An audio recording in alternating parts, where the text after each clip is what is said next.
Assalamualaikum warahmatullahi wabarakatuh. Alhamdulillah, anak-anak sekalian, jumpa lagi pada kesempatan kali ini dengan saya Pak Masuri pada mata pelajaran Ilmu Pengetahuan Alam. Nah, anak-anak sekalian, pada kesempatan yang berbahagia ini kita akan membahas mengenai dampak dari ledakan penduduk. Nah, anak-anak sekalian, tahu nggak apa sih yang dimaksud dengan penduduk itu? Ayo coba, masih ingat nggak penduduk itu apa? Ya betul, penduduk itu adalah orang yang mendiami suatu tempat tertentu dalam kurun tertentu. Itu adalah penduduk. Misalnya, anak-anak sekalian tinggal di daerah Landung Sari, Telogomas, Dinoyo, Batu, maka anak-anak sekalian disebut dengan penduduk daerah tersebut. Nah, anak-anak sekalian, bahwa pernah tidak berpikir kira-kira berapa sih jumlah penduduk di dunia saat ini? Berapa ya? Ada yang tahu? Coba, berapa yuk? Boleh dong mencari sumber referensi yang lain. Betul, anak-anak sekalian, bahwa jumlah penduduk di dunia pada tahun 2020 ini yaitu adalah sebesar atau sebanyak 7,8 miliar. Kira-kira seperti ini datanya, ya. Kira-kira seperti ini datanya. Oh, begitu banyak kan? Lalu di mana posisi negeri kita, yaitu adalah Indonesia? Kira-kira berapa penduduk di negeri atau di Indonesia pada tahun 2020? Anak-anak sudah melihat tadi datanya? Ya, betul anak-anak sekalian. Di Indonesia jumlah penduduk tahun 2020 yaitu sebanyak 268 juta jiwa. Wow, besar sekali ya. Nah, anak-anak tentu tahu dong, berbicara masalah penduduk, ternyata kita juga harus mengenal apa itu yang namanya, yaitu adalah penduduk itu sendiri atau jumlah penduduk itu sendiri. Nah, untuk mengetahui berapa kepadatan penduduk di suatu wilayah, maka kita bisa menggunakan rumus atau formula, yaitu adalah seperti berikut, yaitu adalah jumlah masyarakat atau orang yang hidup pada suatu tempat kemudian dibagi dengan luas wilayah, maka ketemulah berapa kepadatan penduduk di negeri atau di suatu wilayah tersebut. Jadi Pak Masuri ulangi, untuk mengetahui kepadatan penduduk maka kita bisa menghitung dengan rumus, yaitu adalah jumlah penduduk dalam jiwa dibagi luas wilayah dalam satuan kilometer. Nah, coba anak-anak sekalian, kalau ingin belajar dari di rumah, coba sekarang latihan menghitung berapa kepadatan penduduk di wilayah Telogomas. Sudah siap dengan catatannya? Baik. Di sini Pak Masuri akan mencoba untuk memberikan latihan soal agar anak-anak bisa menghitung berapa kepadatan penduduk di wilayah Telogomas. Sudah siap? Baik. Nah, silahkan dicatat ya. Misalnya, pada tahun 2019 jumlah penduduk di wilayah Telogomas sebesar 1 juta jiwa. Dengan luas wilayah Telogomas yaitu 1000 kilometer persegi. Saya ulangi, pada tahun 2019 jumlah penduduk di Telogomas sebesar 1 juta jiwa dengan luas wilayah Telogomas seluas 1000 kilometer persegi.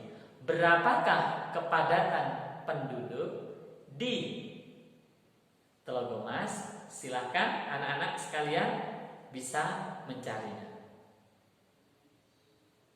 Baik, sudah selesai ya? Baik. Nah, anak-anak sekalian, tahu enggak kenapa jumlah penduduk di suatu tempat itu bisa berbeda? Ya, karena ada 4 hal. Ya. Yang pertama adalah yaitu betul, karena faktor kelahiran atau natalitas. Lalu yang kedua yaitu adalah karena faktor kematian atau mortalitas.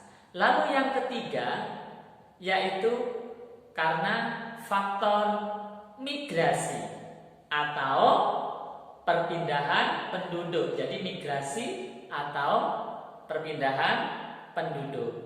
Nah, migrasi ini kan ada 2. Ada penduduk yang keluar yang dikenal dengan istilah emigrasi. Ada penduduk yang pindah masuk ke suatu wilayah yang dikenal dengan istilah imigrasi.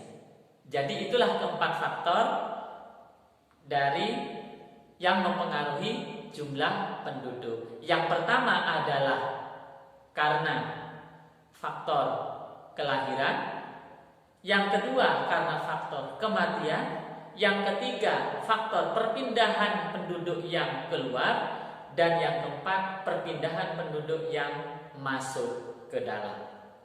Nah, anak-anak sekalian sudah tahu kan faktor yang mempengaruhi jumlah penduduk di suatu tempat. Baik. Pembelajaran ilmu pengetahuan alam masih tentang jumlah penduduk. Nah, tahukah anak-anak sekalian, ternyata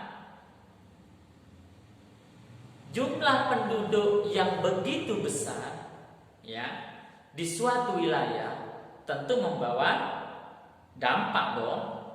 Ya, betul. Ada beberapa dampak yang perlu anak-anak sekalian ketahui. Dampak jika penduduk di suatu wilayah tersebut lebih besar. Apa saja dampaknya? Yang pertama adalah dampak pada bidang ekonomi.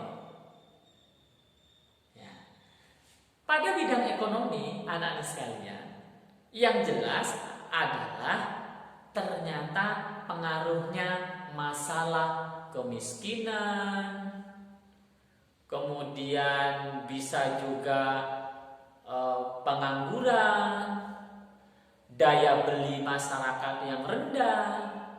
Ayo, ada yang tahu berapa jumlah penduduk miskin di Indonesia tahun 2020 ini?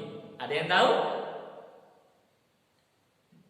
Betul, jawabannya adalah jumlah penduduk miskin di Indonesia tahun 2020 yaitu adalah sebesar 26,42 juta jiwa atau naik 0,56% dari tahun 2019. Itu akibat jumlah penduduk yang begitu besar pada segi ekonomi. Lalu yang kedua, yaitu akibat dari ledakan atau jumlah penduduk yang begitu besar pada bidang sosial. Apa saja anak sekalian? Salah satunya adalah ketika faktor kemiskinan, ketika faktor pengangguran ternyata berimbas kepada dampak sosial, yaitu kriminalitas. Ya, kriminalitas. Polri pada tahun 2020 ini ya mencatat jumlah kriminalitas itu naik 38,45%. Itu pada bulan Juni 2020. Besar bukan? Ya, betul, besar sekali angkanya. Lalu jumlah penduduk juga berpengaruh pada masalah pendidikan. Tentu kalau berbicara pendidikan, ini masalah tentang anak yang putus sekolah. Berapa jumlahnya? Luar biasa anak sekalian. Ternyata jumlahnya anak atau siswa yang putus sekolah tahun 2019 saja itu kira-kira 285.000 siswa atau anak putus sekolah. Wow, besar sekali ya. Luar biasa. Semoga anak-anak sekalian yang di rumah harus rajin belajar, membantu orang tua dan bersyukur. Kenapa? Karena masih diberikan kesempatan untuk bisa mengenyam pendidikan dengan baik. Coba bayangkan kalau anak-anak sekalian itu bagian dari yang terkena putus sekolah tadi. Tentu kasihan kan? Bagaimana masa depan nanti ke depannya? Nah, anak-anak sekalian, maka patut bersyukur dan sungguh-sungguh untuk belajar agar Anda menjadi orang sukses di kemudian hari. Nah, anak sekalian, berikutnya adalah dampak jumlah penduduk yang begitu besar itu masalah dengan lingkungan. Ya. Ada yang tahu apa masalah lingkungan? Ya, betul, tentu kerusakan lingkungan. Yang pertama adalah tentang sampah. Sampah yang begitu besar itu ternyata juga dihasilkan oleh manusia, terutama sampah rumah tangga. Di Malang saja itu hampir 300.000 ton dalam setiap bulannya. Anak-anak bisa googling di internet. Lalu yang kedua adalah kerusakan lingkungan. Misalnya kerusakan hutan. Anak-anak tahu kan? Di Indonesia luas hutan yang rusak itu hampir seperti lapangan sepak bola seperti di GBK Jakarta. Itu setiap harinya. Bisa dibayangkan kalau kerusakan lingkungan itu terus terjadi, maka tentu ini nanti akan membahayakan keberlangsungan di lingkungan kita. Ya. Lalu yang berikutnya adalah polusi, pencemaran, ya, kekurangan air bersih, udara bersih berkurang, dan lain-lain sebagainya. Oleh karena itu anak-anak sekalian, maka kita sebagai manusia yang hidup di muka bumi ini harus menjaga lingkungan kita. Nah, anak-anak sekalian, bagaimana cara untuk mengatasi ledakan penduduk yang begitu besar? Tentu yang harus dilakukan adalah bagaimana mengatur jumlah penduduk itu sendiri. Bukan membatasi, tetapi mengatur. Ya, mau yang mempunyai anak 2 boleh, mempunyai anak 3 boleh, 4 boleh, yang penting diatur. Kuncinya adalah diatur. Nah, anak-anak sekalian, ya, mungkin itu saja penjelasan sederhana dari saya, Pak Masuri, ya, pada pembelajaran ilmu pengetahuan alam tentang jumlah penduduk, ya, dan dampaknya tadi yang sudah kita diskusikan. Semoga anak-anak bisa mengambil pelajaran atau hikmah apa yang sudah Pak Masuri sampaikan. Ya, oleh karena itu saya berharap anak-anak di rumah mengulang kembali video ini, dilihat kembali, kalau perlu silahkan membuat catatan ringkas untuk anak-anak belajar. Sekali lagi, jangan lupa rajin belajar, jaga kesehatan.